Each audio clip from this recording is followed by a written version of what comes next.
Hi friends, welcome to my channel. ఇవాళ recipe వచ్చేసి చేపల కూర. ఈ చేపల కూర చాలా ఈజీగా, చాలా సింపుల్గా, కొత్తగా ట్రై చేసే వాళ్ళు కూడా చాలా టేస్టీగా ప్రిపేర్ చేసుకోవచ్చు. చేయడం చాలా సులభం అండి. ఇప్పుడు తయారీ విధానం. నేను ఇక్కడ 100 గ్రాముల చింతపండు నానబెట్టాను 1 కిలో చేపలకి. తరువాత స్టవ్ వెలిగించి ఒక కడాయి పెట్టి అందులో కొద్దిగా ఆయిల్ వేసి, ఆయిల్ హీట్ అయ్యాక ఇలా బరకగా గ్రైండ్ చేసుకున్న ఆనియన్ పేస్ట్ వేసి ఫ్రై చేసుకోవాలి. తర్వాత అల్లం వెల్లుల్లి పేస్ట్ వేసి ఫ్రై చేసుకోవాలి. ఇదంతా బాగా ఫ్రై అయిన తర్వాత 4 లేదా 5 టమోటాలు ఇలా పేస్ట్ చేసుకొని వేసుకోవాలి. ఇది కూడా బాగా ఫ్రై చేసుకోవాలి.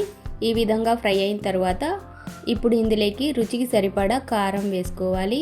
తరువాత రుచికి సరిపడా సాల్ట్ వేయాలి. తర్వాత కొద్దిగా పసుపు వేసి ఇది కూడా ఒకసారి బాగా ఫ్రై చేసుకోవాలి. ఈ విధంగా ఫ్రై అయిన తర్వాత ముందుగా నానబెట్టి పెట్టుకున్న చింతపండు పులుసు వేయాలి. తర్వాత కొద్దిగా నార్మల్ వాటర్ వేసి ఇది ఒకసారి బాగా కలుపుకోవాలి. ఇప్పుడు ఈ చింతపండు పులుసు బాగా తెల్ల కాగిన తర్వాత ముందుగా శుభ్రంగా కడిగి పెట్టుకున్న చేప ముక్కలు వేయాలి. ఈ చేప ముక్కల్ని కొద్దిగా సాల్ట్ కలిపి పెట్టుకోవాలి ఒక హాఫ్ అన్ అవర్ ముందే. ఇప్పుడు మూత పెట్టి ఉడికించుకోవాలి. తర్వాత చేపలు ఉడికిన తర్వాత ఆల్మోస్ట్ దించే ముందు కొబ్బరి, మెంతులు, జీలకర్ర, ధనియాలు, చెక్క, లవంగాలు డ్రై రోస్ట్ చేసుకొని ఈ విధంగా పొడి చేసి వేసుకోవాలి.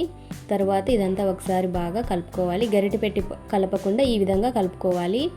వీడియోలో చూపిస్తున్న విధంగా. ఇప్పుడు మూత పెట్టి ఒక 2-3 నిమిషాల పాటు ఉడికించి స్టవ్ ఆఫ్ చేసుకోవాలి. ఇప్పుడు దించే ముందు కొద్దిగా పచ్చి కరివేపాకు వేసి ఒకసారి అంతా బాగా కలుపుకోవాలి.